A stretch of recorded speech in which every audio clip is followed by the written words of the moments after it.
गृहोपयोगी साहित्याची खरेदी करताय तर आजच आपल्या टेकेट सुपर मार्टला भेट द्या.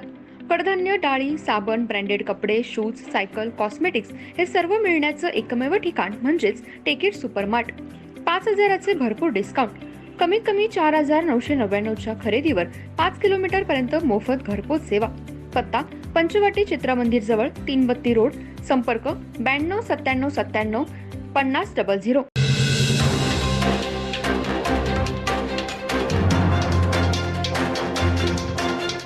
नमस्कार, मी तेजस्विनी मगदूम. एम मराठीमध्ये आपल्या सर्वांचं स्वागत आहे. पाहूया ठळक घडामोडी.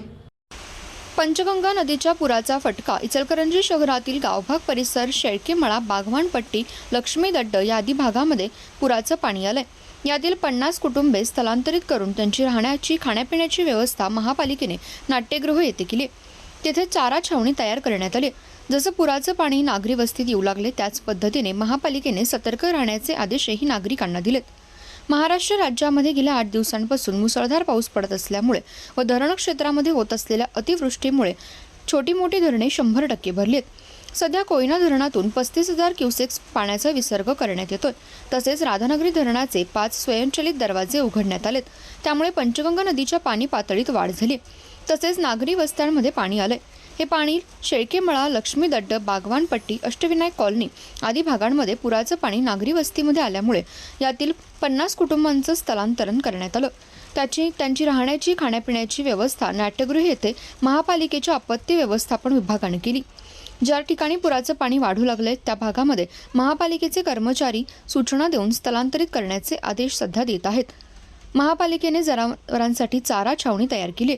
पण आज दिवसभर पावसाने विश्रांती दिल्यामुळे पूरग्रस्त नागरिकांना दिलासा मिळालाय. धरण पाणलोट क्षेत्रामध्ये आज पावसाने काहीशी विश्रांती घेतली. त्यामुळे धरणातून पाणी सोडण्याची क्षमता कमी करण्यात येईल.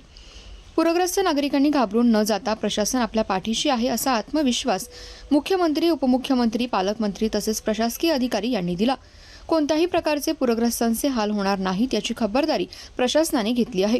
इचलकरंजी महानगरपालिकेचे आयुक्त ओमप्रकाश देवटे यांनी पूरग्रस्त भागामध्ये जाऊन पाहणी केली व सूचना दिल्या.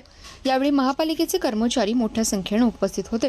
2 दिवस झालं मुसळधार पाऊस चालू असल्यामुळे पंचगंगा नदीची पाण्याची पातळी वाढत आहे. तरी आज पाण्याची पातळी वाढली तर 69 वर आहे. इशाराची पातळी गाठलेली आहे.